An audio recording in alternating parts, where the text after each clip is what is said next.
Amigos queridos, neste alvorecer de um novo dia, prenunciamos um novo tempo em nossas vidas, um tempo de esperanças, um tempo de trabalhos no bem constante. Prenunciamos, Senhor, a oportunidade feliz de construirmos sentimentos novos em antigos relacionamentos. E é nesse influxo de esperança e paz que, reunidos em nome de Jesus, nos encontramos para exercitarmos a reflexão sobre verdades de vida eterna, ensinamentos sublimes que hão de clarear os nossos horizontes e enxertar em nossos corações o vigor do bom ânimo. Ampara-nos nesta hora, Senhor, para que possamos estar em Seu nome, mergulhados em Seu Evangelho.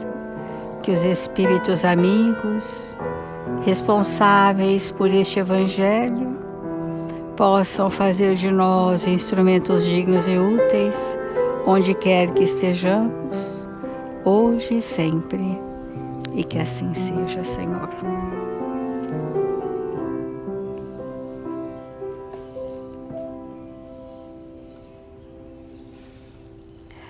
Do Evangelho segundo o Espiritismo, o capítulo 12, Amai os vossos inimigos.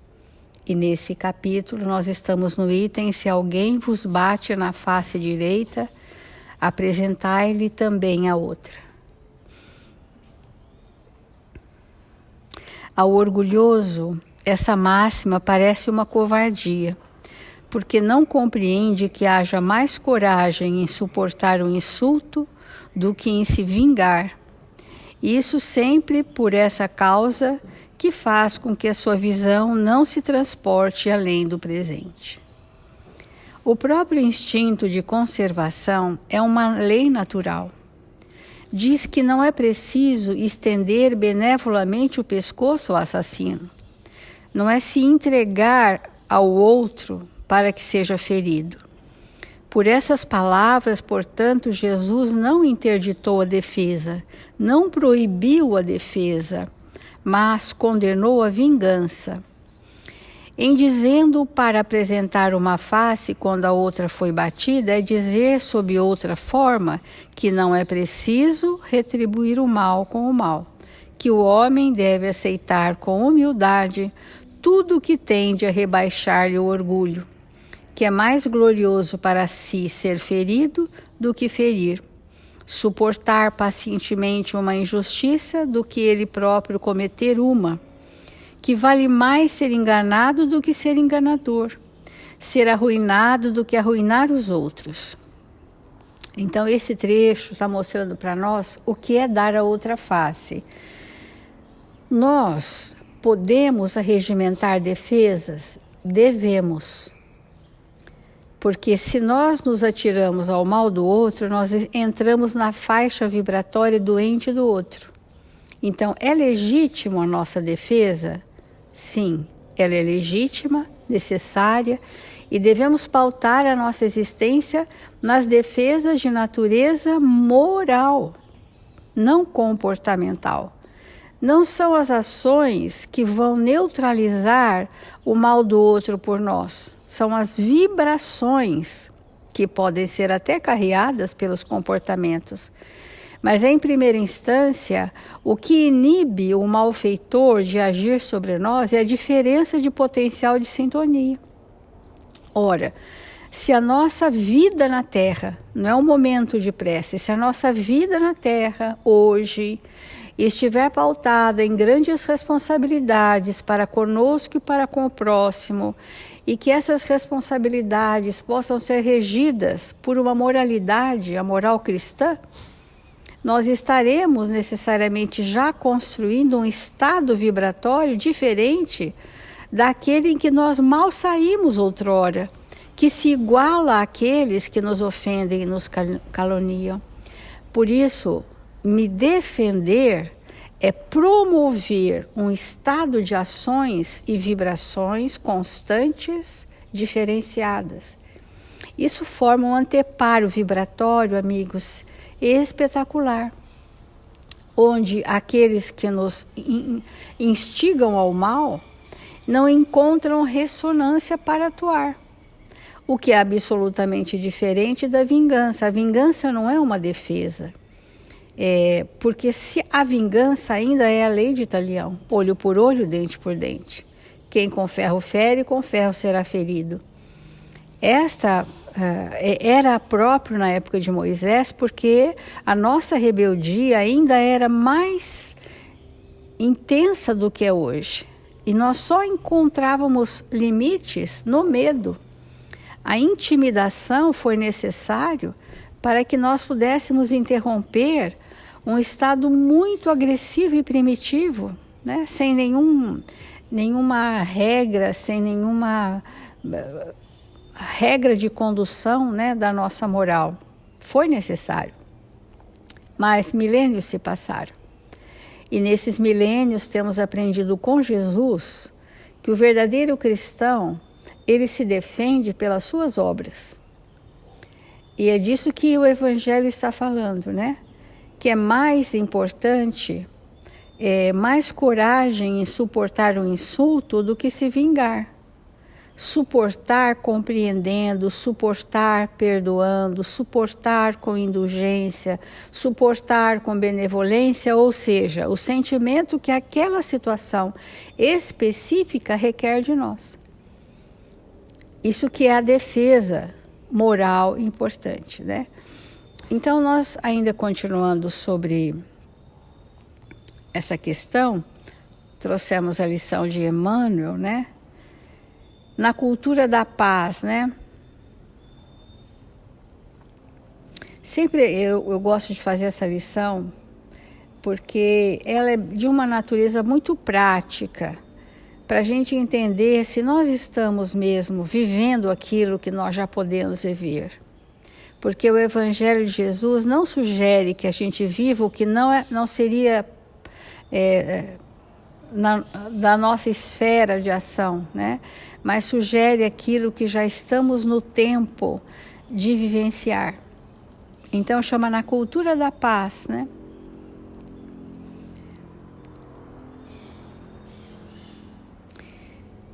Jesus disse: bem-aventurados os pacificadores, de vez que todos eles agem na vida reconhecendo-se na condição de fiéis e valorosos filhos de Deus. Esses são os espíritos pacificadores, essa é a defesa. O estado pacificado é a maior defesa do espírito. Então, na cultura da paz, saibamos que, é do livro Ceifa de Luz, respeitar as opiniões alheias, como desejamos seja mantido o respeito dos outros para com as nossas. Que aqui é a máxima de Jesus: fazer aos outros o que gostaríamos nos fizesse. Respeitar a opinião alheia sem mudar a minha opinião, se aquela opinião minha é uma convicção inabalável. Mas respeitar sem gerar desconforto nenhum. Colocar-nos na posição dos companheiros em dificuldades, a fim de que lhes saibamos ser úteis. Então, ao invés de revidar ou maltratar, compreender e socorrer, sendo útil na dificuldade do outro. Calar referências impróprias ou destrutivas, tudo isso são as defesas que o Evangelho está preconizando para nós. Como o espírito se defende do mal do outro e oferece a outra face. Estas lições, amigos, é como oferecer a outra face. Entendeu? Fazer o bem quando se recebe o mal é oferecer a outra face. Então, calar referências impróprias ou destrutivas. Reconhecer que as nossas dores e provações não são diferentes daquelas que visitam o coração do próximo. Então, uma pessoa passa por dificuldades, a gente fala, nossa, eu já passei por isso. Ou, se eu não me lembro que em outras existências eu vivi isso, é altamente provável, porque é isso que me incomoda no outro. É aquilo que não está saneado em mim. Então, consagrar-nos ao cumprimento das próprias obrigações, porque se cada qual de nós fizesse mesmo os seus deveres, as suas obrigações, fiel e retamente cumpridas, nós não teríamos tempo interno perdido com apreciações negativas sobre o mal do outro, que seriam perda do tempo evolutivo paralisado no desconforto que o outro me provoca. Quanto tempo eu fico parada no desconforto de uma palavra de alguém, de um gesto de alguém, de um comportamento de alguém, incendiando por dentro as minhas más paixões? Quanto tempo eu fico paralisado nisso? Então, com uma frase tão simples, consagrar-se ao cumprimento das próprias obrigações evita que eu fique parado no mal do outro num processo de revide. Evita. E cumprindo a parte que me cabe. Fazer de cada ocasião a melhor oportunidade de cooperar a benefício dos semelhantes. Não há horas vazias para o verdadeiro cristão. Tudo tem um aproveitamento. E o quanto nós temos que lutar por horas vazias doravante, porque vai nascer em nós, por tudo que já conhecemos, uma angústia existencial de tempo perdido, de oportunidades que passaram nas distrações do mundo. Fazer de cada ocasião a melhor oportunidade de cooperar a benefício dos semelhantes. Melhorar-nos através do trabalho e do estudo, seja onde for. Cultivar o prazer de servir. Semear o amor por toda parte entre amigos e inimigos. É muito importante a semeadura, né?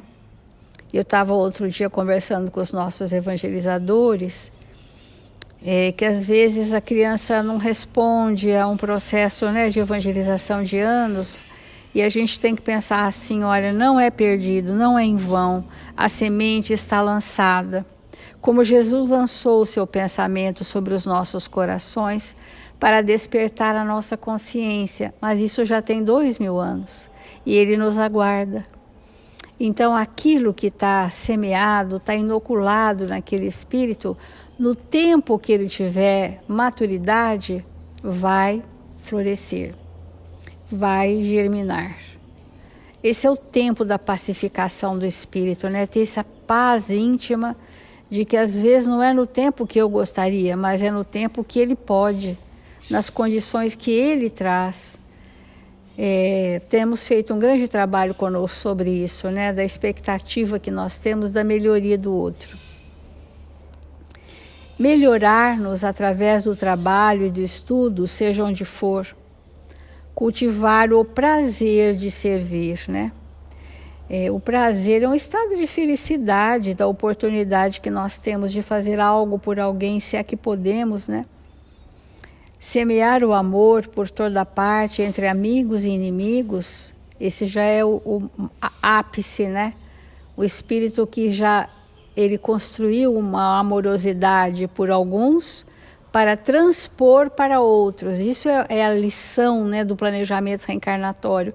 A gente vem entre aqueles que precisamos aprender a amar e, conseguindo amar, nós vamos ter um arcabouço de experiência no amor para transpor a outros que são menos próximos, mas que nós já teríamos condição de amar também, porque a experiência maior foi feita no reduto íntimo da nossa convivência.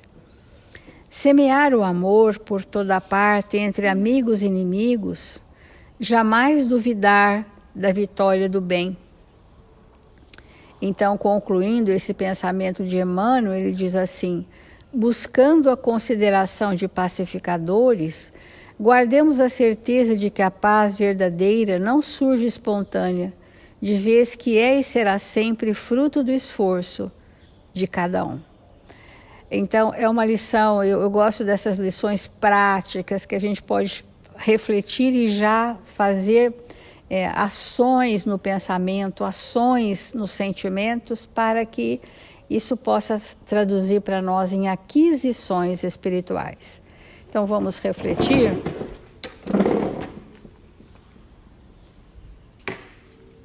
Nós estamos convictos, irmãos, que esse momento da humanidade exige de nós profundo entendimento e vivência do Evangelho de Jesus, para que possamos verdadeiramente ter um aproveitamento dessa existência. Porque estamos vivendo um momento onde todas as pessoas estão realmente se expondo, mostrando seus conteúdos íntimos. E muitas vezes nos afinizamos com esses conteúdos e somos arrastados de roldão por esses conteúdos que nos pegam, porque ainda há referência em nós.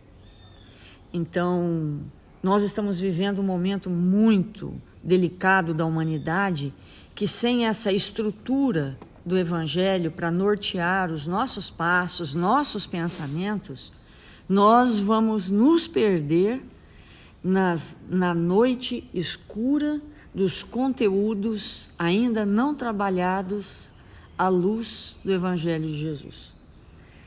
Então, é muito importante mesmo demorarmos o nosso pensamento durante o dia nesses conteúdos. Nós trouxemos para hoje um texto do livro Cartas do Coração, é um texto de Meimei, intitulado O Grande Caminho. Ela começa esse texto assim: somos viajores que chegam de longe. Amigos, que frase espetacular, né? Nós somos esses eternos viajores que andamos por aí a nos encontrar para que possamos nos construir. Então, ela diz assim: reagrupados no templo da família ou no campo social, achamo-nos à frente uns dos outros, consagrados imperativos no reajuste. Disfarça-nos o manto de carne, mas a circunstância aproxima-nos. Olha que importante isso, né? Todos nós estamos disfarçados com um manto de carne, mas quem é você? Você traz um corpo, está revestido de um corpo que, à primeira vista, talvez não me remeta a nenhuma memória, mas se eu te olhar, se eu cruzar profundamente com o seu olhar, se eu sentir as suas vibrações, esse corpo, essa matéria, esse disfarce, imediatamente se desfaz e nós nos reconhecemos. Por conta de que as circunstâncias nos aproximam para que nós possamos novamente, outra vez, de novo, uma vez mais, estruturar vivências felizes de acordo com o Evangelho, com as leis divinas, para que possamos brilhar a nossa luz. Então, ela comenta, é irresistível e irresistivelmente somos convocados a recapitular velhas experiências que nos pareciam definitivamente encerradas. Irmãos, essa frase me pegou bem profundamente na minha intimidade. Por isso eu vou ler novamente para poder ampliar o que eu entendi desse contexto. Irresistivelmente somos convocados a recapitular velhas experiências que nos pareciam definitivamente encerradas.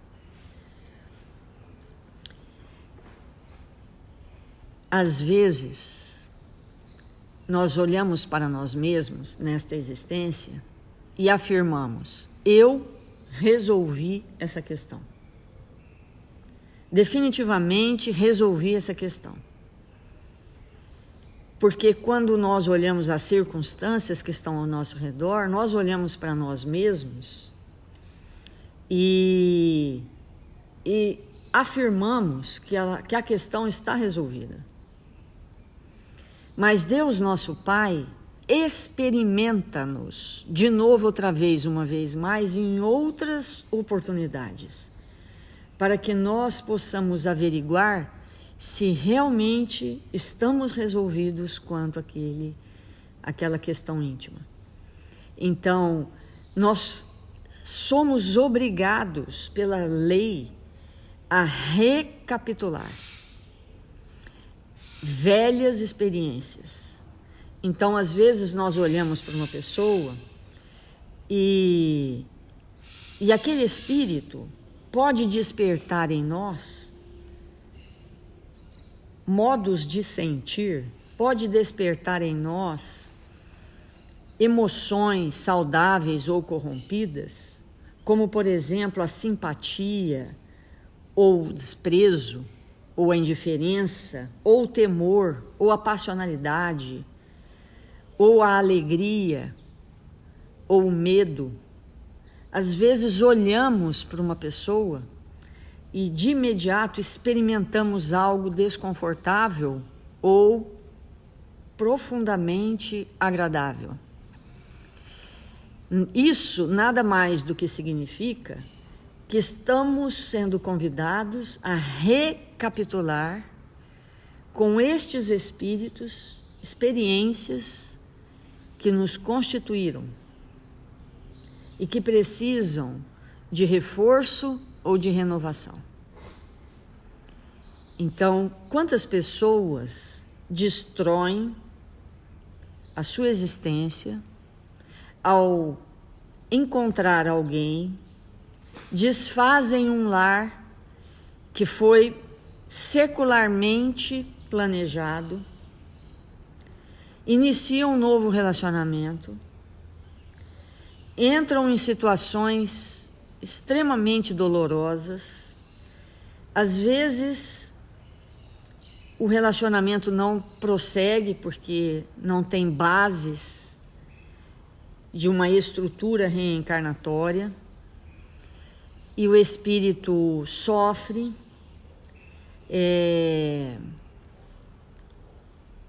olha para aquela situação, se compromete de não repetir, pensa ter aprendido e numa próxima existência, ao encontrar de novo com aquele espírito, repete o esquema. Igualzinho. As mesmas atrações, de novo as mesmas dores.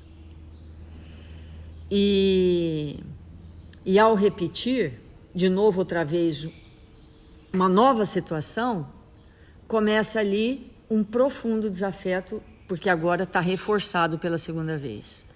Estabelece ali um ódio, um desprezo, sentimentos profundamente amargurados no coração. Simplesmente porque não fomos espíritos afeitos à reflexão. Não fomos espíritos que buscamos nos iluminar desde o princípio, simplesmente porque a nossa religião, muitas vezes, é culto externo. Vamos à casa espírita, ao templo budista, à missa, ao templo de qualquer natureza e fazemos as nossas práticas culturais, mas isso não mexe com as nossas estruturas íntimas, desalojando aquilo que está dentro de nós, que nos predispõe a, de novo outra vez, cair nas mesmas armadilhas íntimas, porque elas não são externas.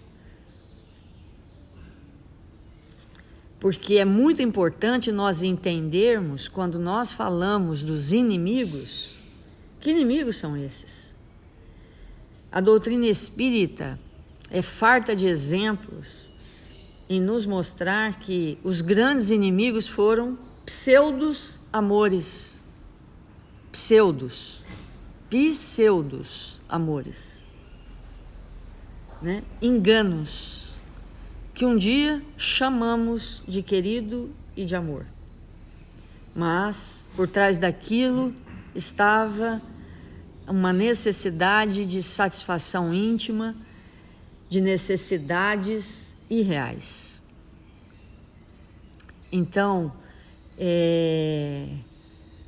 quando que nós vamos interromper de maneira definitiva esses equívocos?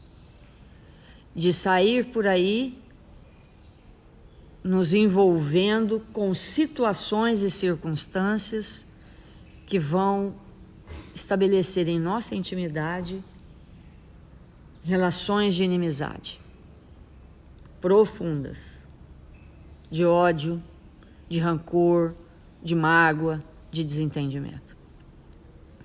Porque isso é muito importante para nós, é muito importante. É por isso que Meimei, ela traz essa frase que nós vamos reler de novo, porque é pela repetição que a gente aprende. E, irresistivelmente, somos convocados a recapitular velhas experiências que nos pareciam definitivamente encerradas. Então, vamos ser de novo colocados, expostos aos mesmos ambientes. E ela continua: laços de afeição e ódio encadeia-nos de novo nos interesses mútuos e quase sempre incêndios devastadores nos agitam a alma, atingindo-nos os recônditos do ser, compelindo-nos à revisão de nossos próprios valores. Amigos, de novo essa frase merece muita reflexão, muita, porque esses laços que vamos construindo uns com os outros, eles desencadeiam em nossa intimidade muitas vezes incêndios devastadores que agitam a nossa alma e que necessariamente, se nós estabelecermos um entendimento profundo e revermos os nossos valores, é possível que nós possamos definitivamente corrigir a nossa rota, para nunca mais voltarmos aos equívocos de sempre, que nos predispõem a essa condição de arregimentar ao redor de nós irmãos que vamos intitular de inimigos. Então, ela continua: que seria de nós sem o bálsamo da tolerância, sem o alimento da fraternidade? Então, uma vez envoltos nos cipozais dos enganos que nós mesmos estabelecemos para nós, que nos entregamos a vivências que não são próprias para aquela existência, nos unimos do ponto de vista econômico, muitas vezes, a pessoas como sócios que vão trazer para nós vivências extremamente dolorosas, porque nos aliamos de novo, outra vez, uma vez mais, com as mentes que trazem referências equivalentes às nossas, porque nós não nos aproximamos uns dos outros se não for por similitude íntima, que nem sempre reconhecemos que ainda trazemos na nossa intimidade questões a serem trabalhadas que nos predispõem ao encontro com aqueles que nos afinizam pela forma de pensar. Então, a importância de nós realmente compreendermos tudo isso. E ela encerra esse texto dizendo assim: assim, pois, não nos esquecemos do perdão que apaga todas as culpas, incentivando o bem que nos renova o ser, convertendo-nos, enfim, em verdadeiros instrumentos da divina vontade do Mestre e Senhor. Espetacular essa conclusão, porque em todas as circunstâncias da nossa vida é necessário nos lembrar que podemos ser instrumentos da divina vontade de Jesus na Terra, interrompendo de maneira definitiva as nossas loucuras por aqui. Que Deus nos abençoe. Vamos fazer a nossa prece.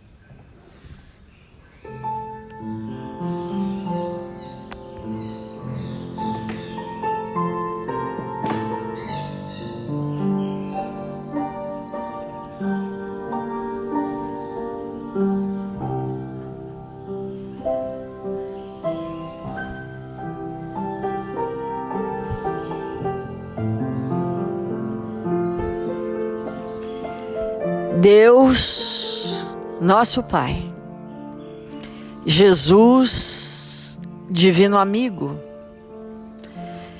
quanta alegria em nossos corações. Mil vezes obrigado, Senhor, porque estamos aqui em Seu nome, dispostos a vivenciar estas lições de vida eterna que hão de nos fazer espíritos melhores. Ampara-nos com Seu amor, Senhor. Estimula-nos para que possamos nos tornar espíritos ditosos, felizes, pelo bem retamente cumprido em nossas vidas. Ampara-nos, socorre a nossa família, nossos entes amados, os espíritos queridos, que hão de nos trazer oportunidades renovadoras, para que possamos ser instrumentos do Seu amor na terra. Que neste dia glorioso